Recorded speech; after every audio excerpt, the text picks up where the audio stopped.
voin chu hei Zawngṭah lo turin huan lamah kan zukal te a Zawngṭah hi adu te hi chuan an lo du khop mai a a sen a ron ei hei tan tir tanga a top season top thleng hian ei tur hi adu te hi chuan an mu zel mai a min nu ani to a tuna chuan huan kalpa in tin voin chu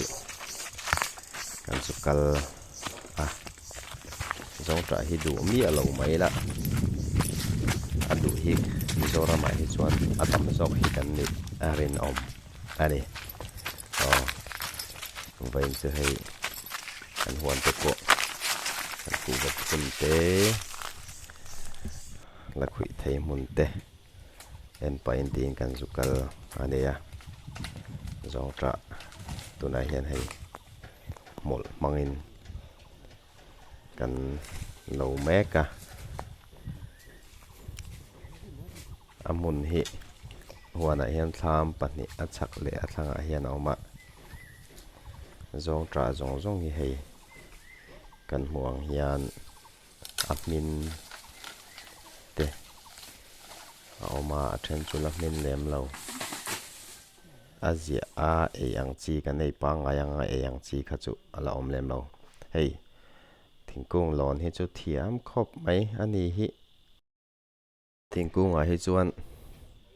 zawng ang deuh mai ani Zawngṭah tih te kuhva kung lawn tih te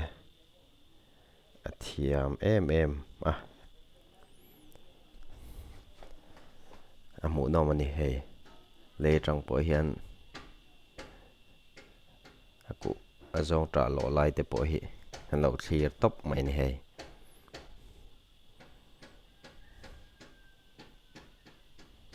huanah hian kan soita ang khan kuhva te mix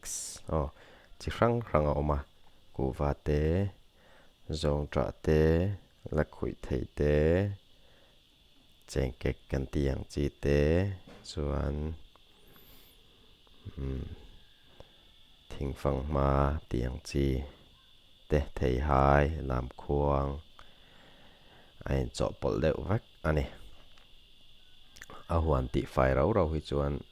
thil chi hrang hrang han chin hi a rem chang deuh a chuwangin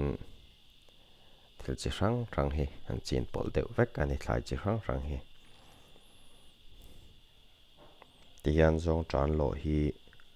kan lawh hi aizawl lamah te hei khawchhungah vek te pawh hian a duh te chuan awm thin a aizawl lamah te ti hian an kan thon thla leh thin a tichuan a duh te kan soitak ang khan a duh te hi chuan a mu thleng hian an ei duh vek a Zawngṭah season lai te khanghu season lai te huanah pawh hian khanghu te awm a a ui thei a ui lampang chitin reng kha a kim vek mai ani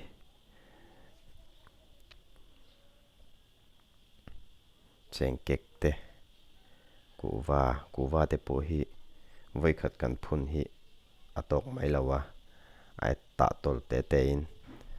kuminah pakhat kan phun chuan a thlak a tar hun ami tur a thlak tu tur kha kum hnih kum thum hnuah phun ve leh zel a ngai ani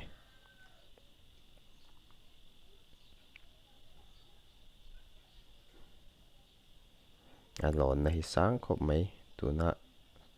a lawn na pawh hi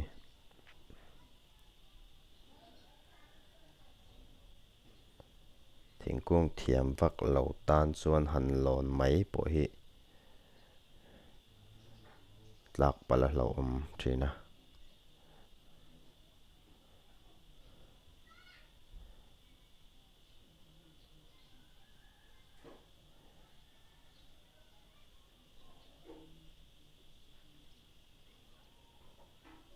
ti hian ngawi rengin kan lo thlir tawp mai ani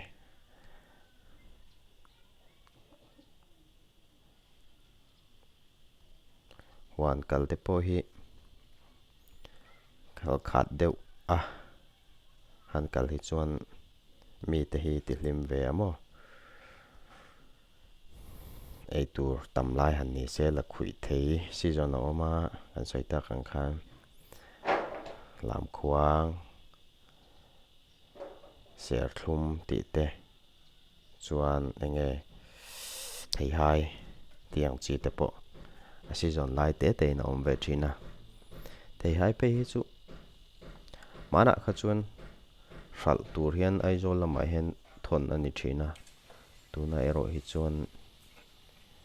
hral tur point kan thon meuh tawh lo khawchhungah hian kan ei tin thei hai te hi a chi tha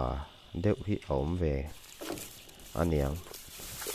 kung then khat hi chu a che deuh te a tha deuh te hi a awm ve a tha thei nia lo te hi a awm ve bawk a tin pum bik a hi chuan thei hai pawh hi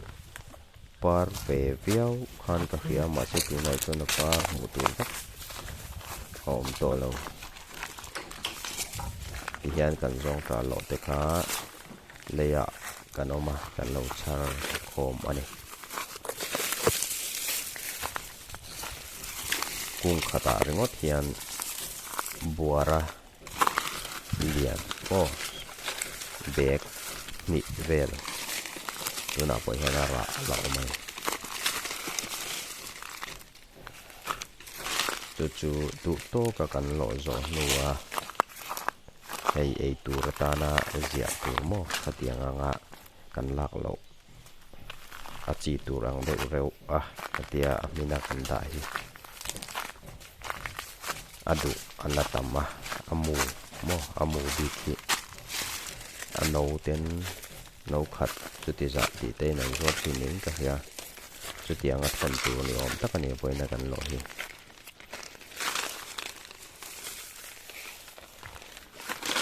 zawngṭah lovers ho tan chuan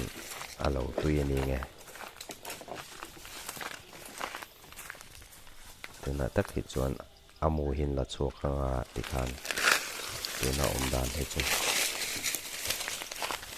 amu khan le thi ni in ka hria tui khopang a duh tan chuan kan ei chin a kerek te ka ei pawh khan cha kha a ui put mai ani hei kuwa hi akara hian tereuh te tein kan dah bel renga hian a upa deuh te a ra that lo huna a kiat huna khan sa khan a ron replace a ron thak tel dawn ani huan kalmana tila video hote mani se han siam ve reng ang kan tia poin choi kan han zawngṭah lover kan tam em awangin kan han siam ani kan channel hi mena subscribe sak lo te kan mani chuan khongai me lawa subscribe sak ula chengkek ra atam mai chengkek hi a khat a kung a hina khat deuh vek mai ni tiang hena lang chiang lo dewa hei ra tam tak thur tha khop mai ki min om tran ani chengkek hi ku phang hun phang a hen awma tam tuk lo a ei tok lek zawngṭah lam khuang kuwa la khui thei eden huan te ni